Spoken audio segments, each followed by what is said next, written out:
As part of our regular series of interviews with Russians in London and the UK, I'm talking today to Katherine Alexander, a businesswoman and mother who moved here 11 years ago. I started by asking Katherine what brought her to the UK in the first place. I initially came almost right after graduating from university in Moscow, together with my husband, who happens to be a journalist as well. So he traveled to London for work, and I came along. So when you first came, what were you expecting? Well, I've been to England before we came to live, so I pretty much knew. And besides, I've lived huge chunks of my life abroad. I've studied in the States. I've gone to school in Namibia. If anything, I've spent less time in Moscow than I have traveling.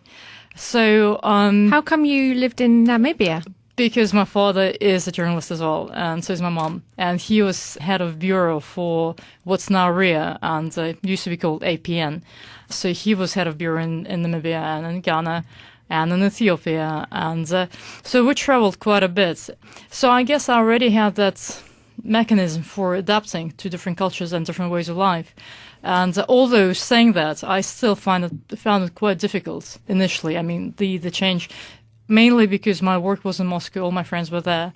And given the fact that I'm a very social person, I found it very difficult initially to go out and find friends. How did you then make friends in London at the beginning? I think initially it was mainly through my husband's work. We found a few good friends through his company, and we're still in touch and we're still good friends. And you've got a daughter here, haven't you, Masha? Yes, although I had her in Moscow, and I'll be honest with you, I don't think I'm brave enough to have her in the London hospital. And why is that? I'm not a big fan of the NHS, I'll be honest. Anyway, so we had her in Moscow, and then 6 months later we moved over here. So again, I think that was part of the transition that was difficult because I didn't have any support network, meaning friends or grandparents or anyone who help out and babysit. That must have been quite tough. It was actually quite tough, I'll be honest. I was quite used to a high degree of freedom in Moscow, as in if I needed to go out, my mom would help out or my husband's mother would help out. Whereas here, I didn't have that. And even if I did go out, I had a very limited number of people I could actually see and socialize with. So that was the main difficulty. I mean, socially, I think that was difficult. And how did you find services as a young mum, the GP services and so on? I wasn't really using the GP that much. I was going to the baby clinic. That was fine, actually. They were friendly, they were helpful. I wouldn't have any problems. I was asking, I suppose, as well, because I know that there are different approaches to parenting, and I wondered whether anything had surprised you or interested you, or whether you changed anything about your mothering, about your parenting. Do you know, I was a very young mother. I was 23 when I had my daughter, and so obviously very inexperienced. I heavily relied on my mother to help me out. She was very traditional and quite old-fashioned in her approach to parenthood. So her idea was that there was a no to nannies or babysitters or anything. You had your kid, it was your job to bring them up. The idea at the time, again, 11 and a half years ago when I had my daughter in Moscow, was that you had a very limited number of foods that you were allowed to eat.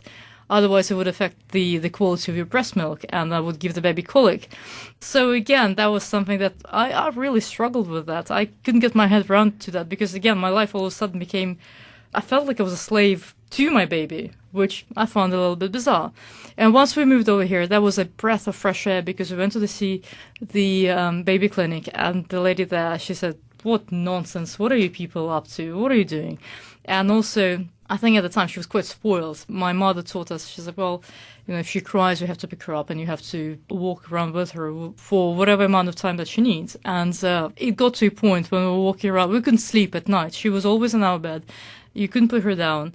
I think I always had her in my arms. I got to a point when I was 46 kilos and I had hardly had any weight to me because I couldn't sleep, I couldn't eat, I was just there for my daughter. And so when I went to see this lady at the baby clinic, she said, well, again, look, it's a baby. If the baby cries, let her cry. If she needs to cry for 2 hours straight, she will need to cry for 2 hours straight. It's just, she'll live. So she taught us a completely new way of thinking, which really suited my personality so well. And that was fine. That was really, really excellent advice. And I think she cried for about 3 hours the first night, 2 hours the second, 1 hour the next. We haven't had any problems since, touch wood.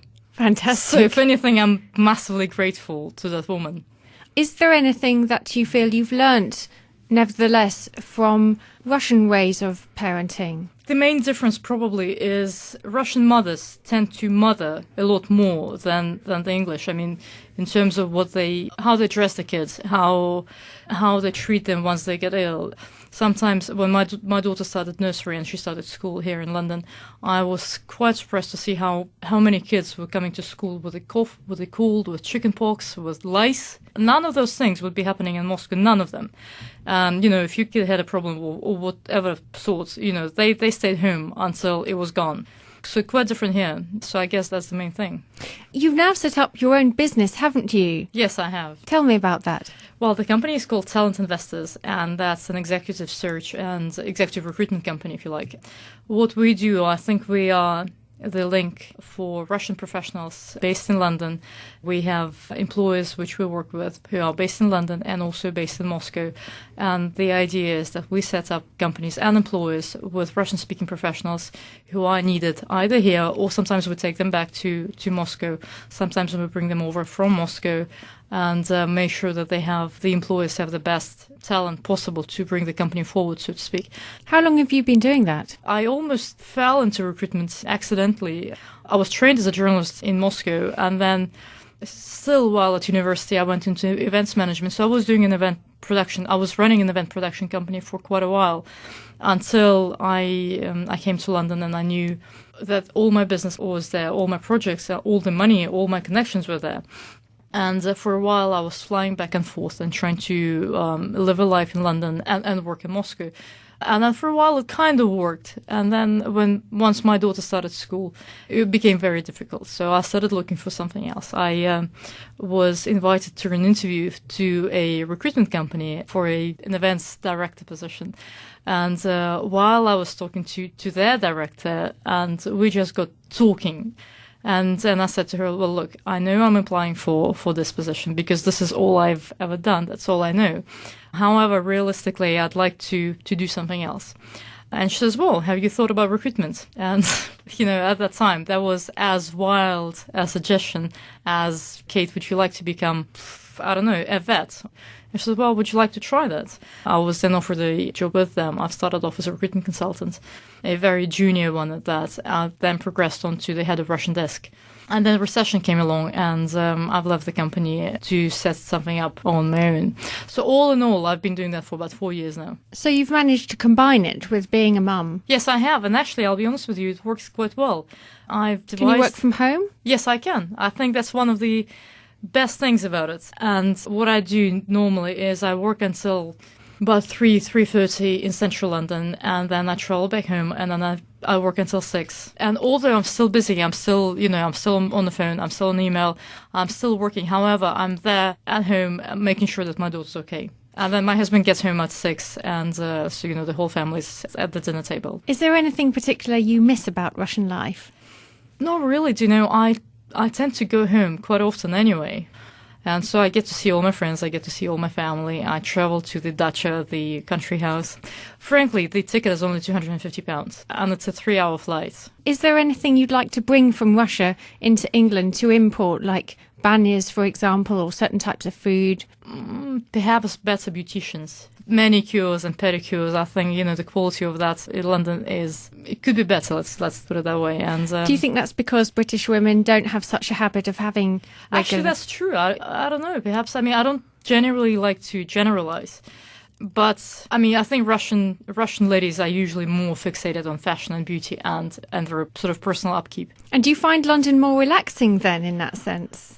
I find London is a lot more relaxing in the sense that people have a much healthier life-work balance. People don't tend to work 24/7 like they do in Moscow. The pressure of working life in Moscow, I think, is huge. I don't even know if I could do that anymore.